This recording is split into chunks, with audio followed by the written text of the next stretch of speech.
सनातन वो है जो नहीं मिट सका कंस के अत्याचार से। सनातन वो है जो नहीं मिट सका रावण के अहंकार से। सनातन वो है जो नहीं मिट सका बाबर और हुमायूं के भी अत्याचार से। तो ये कल के आए कुछ छोटे मोटे नेता जो अपने आप को हिंदू कहते हैं, ये क्या सनातन को मिटाने की बात करेंगे? सनातन धर्म कभी ये नहीं सिखाता कि आप किसी के अगेंस्ट बोलिए, और हमने कभी किसी सनातनी ने किसी के अगेंस्ट नहीं बोला। हाँ, हमारे अगेंस्ट बोलने का कई बार ये दुष्प्रयास किया गया। स्टैलिन के कुपुत्र ने क्या बोला? सनातन उन्मूलन सम्मेलन में वो शामिल हुआ। पहली बात तो मैं डीएम के सरकार से आपके माध्यम से यही पूछना चाहूंगा कि इस तरह का सम्मेलन होने कैसे दे सकती है कोई राज्य सरकार? क्या उन्मूलन सम्मेलन हो सकता है? क्या उन्मूलन सम्मेलन हो सकता है?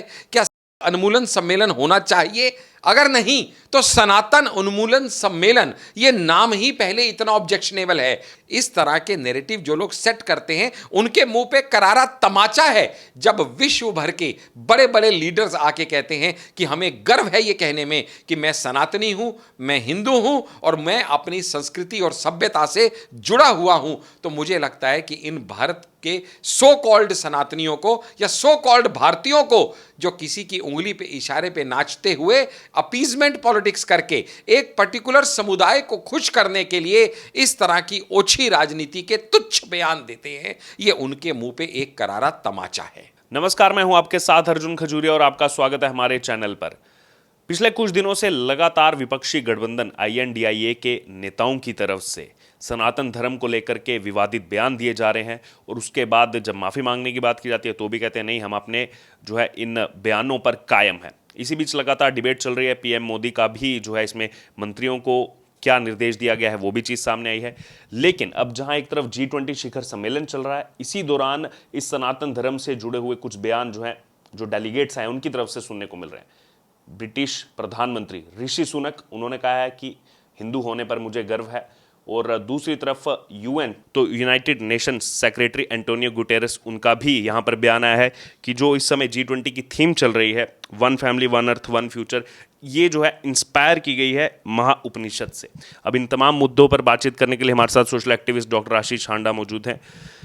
सर, कैसे देखते हैं सनातन धर्म पर लगातार पिछले कुछ दिनों से जो है एक पूरे देश भर में चर्चा चल रही है, पीएम मोदी का भी जो निर्देश है मंत्रियों को वो भी सामने आया, लेकिन अभी सबसे ज़्यादा चर्चा में है ब्रिटिश प्रधानमंत्री ऋषि सुनक का वो कमेंट कि मैं हिंदू हूँ, मुझे इस पर गर्व होता है, मेरे जो रूट्स हैं उस पर मुझे गर्व है। जन्माष्टमी मैं वहाँ अच्छे से सेलिब्रेट नहीं कर पाया टाइम की कमी होने से, अब यहाँ भारत आकर के जो है मंदिर जाऊँगा, जन्माष्टमी सेलिब्रेट करूँगा। कैसे देखते हैं इन सब चीज़ों? अर्जुन जी, आपको, आपके चैनल के सभी दर्शकों को मेरे यानी डॉक्टर आशीष का प्यार भरा नमस्कार। जय श्री राम। हमें सबसे पहले समझना पड़ेगा सनातन है क्या। सनातन वो है जो नहीं मिट सका कंस के अत्याचार से। सनातन वो है जो नहीं मिट सका रावण के अहंकार से। सनातन वो है जो नहीं मिट सका बाबर और हुमायूं के भी अत्याचार से। तो ये कल के आए कुछ छोटे मोटे नेता जो अपने आप को हिंदू कहते हैं, ये क्या सनातन को मिटाने की बात करेंगे? लेकिन हाँ, इनका इस तरह का वक्तव्य देना भी सनातन को मिटाने को लेके सच में बहुत ही निंदनीय है और सच ही दुखदाई है। 80 करोड़ हिंदुस्तानियों की आस्थाओं के साथ मुझे लगता है ये खिलवाड़ है। अब जब सबसे बात ये समझ में आई है अपने को तो दोस्त, कि पहले एक होड़ लगा करती थी कि पहले हिंदू फोबिया एक ऐसा फैलाया गया था कि लोगों को खुद को हिंदू कहने से शर्म आती थी। वो जालीदार टोपी पहन के इफ्तार की पार्टियां करने राजनेता निकल जाते थे, लेकिन खुद को हिंदू कहने में बड़ा शर्म महसूस करते थे। लेकिन आज वो भी इच्छाधारी जनेऊधारी होके गंगा की आरती करते हुए पाए जाते हैं, दर दर मंदिरों में भटकते हुए वोट की आस में घूमते हुए पाए जाते हैं। यही होड़ अब इंटरनेशनली लग गई है। आज वर्ल्ड का हर नेता खुद को यह दिखाने का प्रयास कर रहा है कि वो भी हिंदू धर्म में मानता है, वो भी हिंदू धर्म की मान्यता को स्वीकार करता है और वो भी हिंदुओं का मान सम्मान करता है। ये हिंदुओं का मान सम्मान बढ़ाने का काम मुझे लगता है मोदी जी के जो 9 साल बेमिसाल हैं उसमें रहते हुए हर हिंदुस्तानी को, हर नागरिक को हिंदुस्तान के फ़क्र महसूस होता है, हर सनातनी को फ़क्र महसूस होता है कि वो आज एक सनातनी है। इतना ही नहीं, ऋषि सुनक की अगर बात करें तो उनके साथ साथ यूएन सेक्रेटरी जनरल जो हैं वो भी भारत पहुंचे, एंटोनियो गुटेरेस। उन्होंने कहा है जो थीम इस समय भारत की तरफ से दी गई है, one earth, one family, one future, ये जो है महाउपनिषद से इंस्पायर्ड है। तो सब जो है रूट्स की बात। जी बिल्कुल ठीक कह रहे हैं आप, क्योंकि हमारा देश की संस्कृति और सभ्यता जो है वसुधैव कुटुंबकम के ऊपर निर्धारित है। सर्वो भवन्तु सुखिना सर्वो सन्तु निरामया। हम लोग ये मानते हैं कि हम सर्व धर्म को एक समान मान के चलते हैं, सबका मान सम्मान करते हैं, अतिथि देवो भव की संस्कृति पे चलते हैं। लेकिन कहते हैं ना, सर झुकाने में हर्ज नहीं है, मगर सर इतना भी मत झुकाओ कि दस्तार गिर पड़े। हम इतनी शराफत दिखाने लगे कि कुछ लोग हमारे ही कंधे पे बैठ के हमारे सिर पे तबला बजाने लगे। अब वो समय बदल गया है, अब हिंदू जाग रहा है। और अब हिंदू जाग रहा है का अर्थ बहुत सिंपल है कि जिस हिंदू को, जिसकी शराफत को, जिसकी दब्बूपन समझ के लोग उसको प्रताड़ित किया करते थे, अब वो हिंदू जाग रहा है और अब वो और प्रताड़ित होने के लिए तैयार नहीं है। अब कश्मीर की गाथाएं दोबारा नहीं लिखी जाएंगी, अब केरला फाइल्स दोबारा नहीं बनेगी, अब हिंदू जाग रहा है। और इसी का सबूत इंटरनेशनल कम्युनिटी भी दे रही है, जब वो ये मानती है कि वसुधैव कुटुंबकम ही एकमात्र तरीका है। जो कोरोना मैत्री मोदी जी ने कोरोना के टाइम पे चलाई, इतने राष्ट्रों को ये मैत्री का संदेश देके, जो आज भी G20 में अफ्रीकन देशों को शामिल किया, जिस तरह से मान सम्मान मोदी जी को मिला, चाहे पपुआ न्यू गिनी में गए हों, वहाँ पे president of Papua New Guinea ने उनके पैरों को हाथ लगाया। ऑस्ट्रेलियन प्राइम मिनिस्टर कहते हैं मैं सिर्फ आपसे मिलने के लिए चला आया। यूएस प्रेसिडेंट कहते हैं मुझे आपका ऑटोग्राफ चाहिए। ये कोई मामूली बात नहीं है, ये इंडिया के बढ़ते हुए वर्चस्व को सलाम कर रहा है पूरा विश्व, क्योंकि विश्व ये पहचान रहा है कि भारत अब विश्व गुरु बनने की राह पे अग्रसर है। और जिन लोगों को सनातन के ऊपर कुछ भी संदेह होता है, जो लोग सनातन के ऊपर प्रश्न चिन्ह लगाने का दुष्प्रयास करते हैं, उनको मैं बता दूं, सनातन वो है जो आदि से था और अंत तक रहेगा। सनातन वो जो था जो सदा से है और सदा रहेगा। इसकी कब शुरुआत हुई, किसने शुरुआत हुई, किसी को पता नहीं। ये अजन्म अनश्वर है, वो सनातन है। ये भी कहा गया ब्रिटिश प्रधानमंत्री ऋषि सुनक की तरफ से कि मैं हिंदू हूँ और मुझे इस पर बहुत गर्व महसूस होता है। और उसके अलावा रक्षाबंधन की बात की कि अभी रक्षाबंधन हुआ, भाइयों बहनों की राखियाँ, मेरे पास अभी भी इतनी सारी राखियाँ हैं। कोशिश करूँगा इस बार जो है मंदिर जाऊँ, भारत में आया हूँ, जन्माष्टमी जो वक्त की कमी के रहते नहीं सेलिब्रेट कर पाए, वो सेलिब्रेट कर पाऊँ। लेकिन इस पर भी अगर देखा जाए तो कैसे देख रहे हैं आप ये सब कमेंट्स? क्योंकि अगर कोई मान लीजिए सत्ता पक्ष से ये सब चीज़ें कहता है तो उसको जोड़ देते हैं वो कि ये देखिए जानबूझ करके बाकियों की आस्थाओं को ठेस पहुंचाने का काम कर रहे हैं। लेकिन इस पर क्या कहें? देखिएगा, पहले तो हमें एक चीज़ समझनी पड़ेगी, मेरा धर्म उत्तम है, ये कहने में किसी की आस्था को ठेस नहीं लगती और ना लगनी चाहिए। हाँ, किसी और के धर्म के खिलाफ अगर कहा जाए तो वो गलत होता है। सनातन धर्म कभी ये नहीं सिखाता कि आप किसी के अगेंस्ट बोलिए, और हमने कभी किसी सनातनी ने किसी के अगेंस्ट नहीं बोला। हाँ, हमारे अगेंस्ट बोलने का कई बार ये दुष्प्रयास किया गया। स्टैलिन के कुपुत्र ने क्या बोला, सनातन उन्मूलन सम्मेलन में वो शामिल हुआ। पहली बात तो मैं डीएम के सरकार से आपके माध्यम से यही पूछना चाहूंगा कि इस तरह का सम्मेलन होने कैसे दे सकती है कोई राज्य सरकार? क्या उन्मूलन सम्मेलन हो सकता है?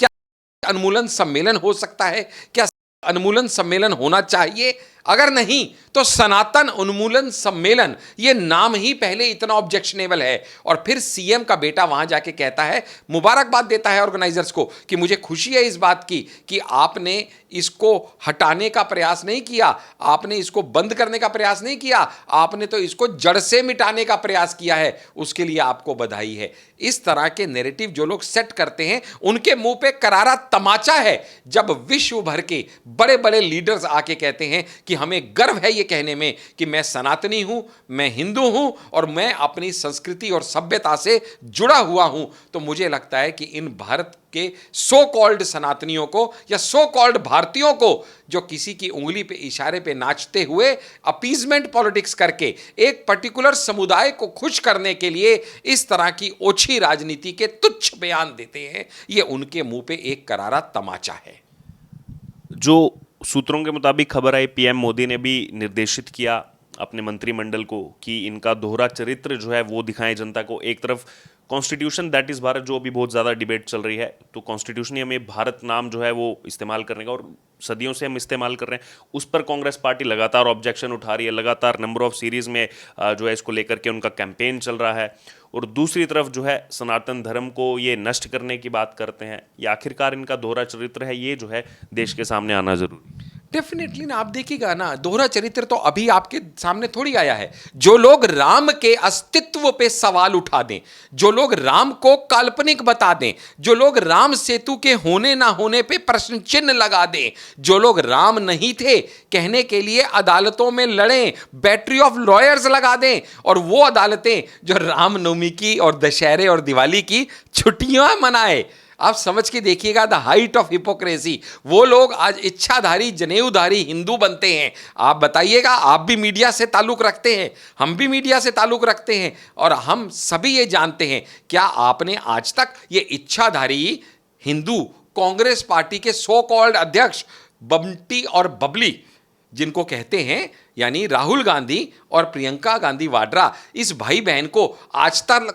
तिलक करते हुए, राखी बांधते हुए एक भी फोटो किसी मीडिया ने दिखाई है? क्या ये इत्तेफाक है? आप सोच के देखिएगा, ये कैसे जनेऊधारी हैं जो अपने आप को हिंदू कहते हैं, और मौका लगने पे इफ्तार की पार्टी करके जालीदार टोपी पहनते हैं, और मौका लगने पे मंदिर मंदिर घूमते गंगा पूजन का षड्यंत्र रचाते हैं। ये देश की जनता देख रही है कि ये हमारी आस्थाओं पे जो खिलवाड़ करने का प्रयास कर रहे हैं, जो हमारे सनातन धर्म के ऊपर जिस तरह से केरला के अंदर एक गाय के बछड़े को के भरी सड़क के अंदर जश्न मनाया जाता है, ये सब देश की जनता देख रही है। और बजरंग दल को बैन करना, या इस तरह के कितने, राजस्थान में 300 साल पुराने मंदिर को तोड़ना, ऐसे कितने ही हजारों उदाहरण आपके और मेरे सामने हैं, जिनसे इनका दोहरा चरित्र सामने आ रहा है और लोगों के सामने इनका झूठ बेपर्दा हो रहा है। एक आखिरी छोटा सा कमेंट, क्योंकि आपने जिक्र किया राहुल गांधी का, तो इसको कैसे देखते हैं? छोटा सा संक्षिप्त सा आंसर चाहूँगा। एक तरफ कहा जाता है नफरत के बाजार में मोहब्बत की दुकान, और दूसरी तरफ जब ये स्टेटमेंट्स आती है, क्योंकि आईएनडीआईए गठबंधन में शामिल है डीएमके, कांग्रेस वहाँ सत्ता चला रही है उनके साथ मिलकर, तो कहते हैं व्यक्तिगत राय है, निजी राय है, फ्रीडम ऑफ एक्सप्रेशन, अभिव्यक्ति की आज़ादी। अर्जुन जी, आप एक एडल्ट हैं, मैं भी एक एडल्ट हूं, और हम लोगों का जो शो है ज़्यादातर एडल्ट्स देखते हैं, बच्चे नहीं देखते। इसलिए ये कहने की अनुमति चाहूँगा आपसे कि आप खुद समझदार हैं कि जो एक पार्टी का सो कॉल्ड अध्यक्ष या इतना बड़ा एमपी या एक नेतृत्व करने वाला पार्टी का ऐसे शब्दों का इस्तेमाल करे, मोहब्बत की दुकान। भाई साहब, हम हिंदू संस्कृति में रहते हैं, हमारे यहाँ मोहब्बत के घर होते हैं, मोहब्बत के मंदिर होते हैं, मोहब्बत की दुकान से क्या मतलब है? सोच के देखिए जरा मैं क्या कहना चाह रहा हूं। कितनी छोटी सोच है उस आदमी की। दुकानों पे जहां मोहब्बत बिकती हो, उस जगह को क्या कहा जाता है? ऐसे शब्द इस्तेमाल करता है एक पार्टी का अध्यक्ष। और दूसरी बात, जहां पे मोहब्बत की दुकानें होती हैं ना, या मोहब्बत जो बांटने चलते हैं, वो इस तरह से अपीजमेंट पॉलिटिक्स करके एक दूसरे को का काम नहीं करते। और आज तक कांग्रेस ने जो किया है, मणिपुर के ऊपर इन्होंने वो हल्ला इतना मचाया, तो 100 साल से मणिपुर में नफरत के बीज किसने बोए? देश का बंटवारा किसने किया? उस समय ये किसके मन में था कि मुझे देश का अध्यक्ष बनना है, जिसके चक्कर में हजारों लाखों लोगों को गया।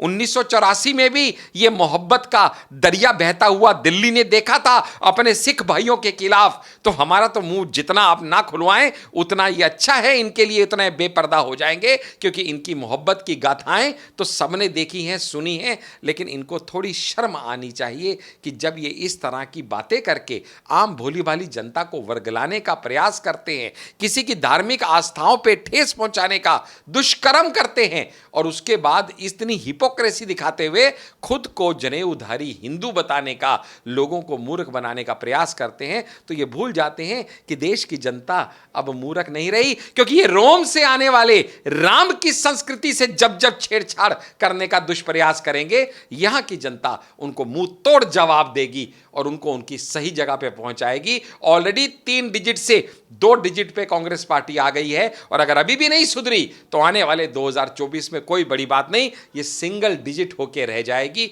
इसमें हमें कोई भी शक नहीं।